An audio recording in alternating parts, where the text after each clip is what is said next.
Morgan Stanley, Deutsche Bank, Goldman Sachs and Citigroup. Some of the biggest names in the banking world are beefing up their presence in Frankfurt. The German city has a population of just over 700,000. That's about the same number of people employed in financial services just in London. Even so, Frankfurt is eager to reinvent itself as Europe's new banking hub after Britain leaves the European Union. 15, 20 years back, where Frankfurt was considered to be a bit of a sleepy city and a bit of a cultural backwater. So we've been taking the opportunity to highlight and show the recent developments over the last 20 years in Frankfurt, and people came, saw and said, wow. This is London's financial beating heart, Canary Wharf, and the building behind me is JP Morgan. It's relocating up to 1,000 bankers to other cities. Just a couple of minutes walk away and we're at Deutsche Bank. It's said to be moving 4,000 of its staff, one of the highest numbers among its banking peers. And here at HSBC, they're warning up to 1,000 jobs could be moved from London, and all of this before we've even heard if we're in for a soft or hard Brexit.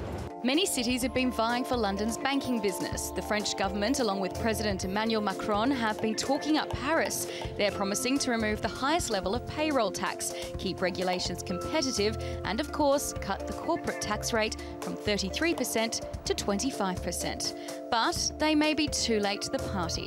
The Germans reportedly starting their planning less than a month after last year's Brexit vote. Certainly the connectivity of Frankfurt as a city, the infrastructure is certainly a lot more prevalent than it is, for example, in Paris or in Dublin or in Amsterdam. Obviously, things need to be done. You just look at the skyline of London, the city, Canary Wharf, compared to the skyline of Frankfurt. There's a lot of buildings that they have to be built. Bankers like big, shiny offices, so where they can't just pitch up on day one and say, "Hey, where's my office?" There's a lot of building that's going to have to be done.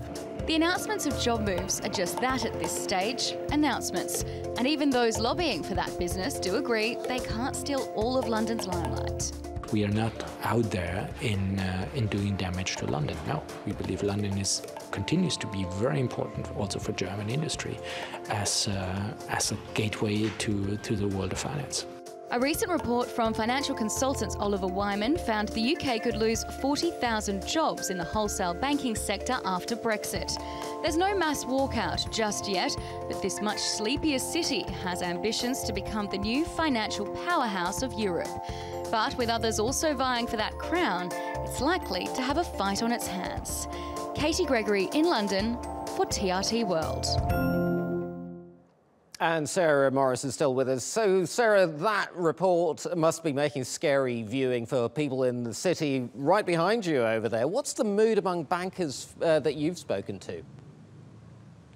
Well, Lisa, they're nervous, and I guess bankers hate uncertainty at the best of time, and Brexit uncertainty is giving them uncertainty both in their professional life and in their personal life, because they don't know if they're going to lose their jobs or have to move overseas, of course. Now, I've spoken to quite a few who've told me that deep down they really hope they don't have to move, and they're really hopeful that the big banks decide to stay. We heard from Katie there that some are moving some of their operations, particularly to Frankfurt, or Dublin's the other place, but really the bankers themselves want to stay here in London, and the reason is it's such a wonderful city to live in. It's cosmopolitan, the arts and culture scene is so strong, and they speak English, and that is a big advantage for both your personal life and, of course, your professional banking life as well.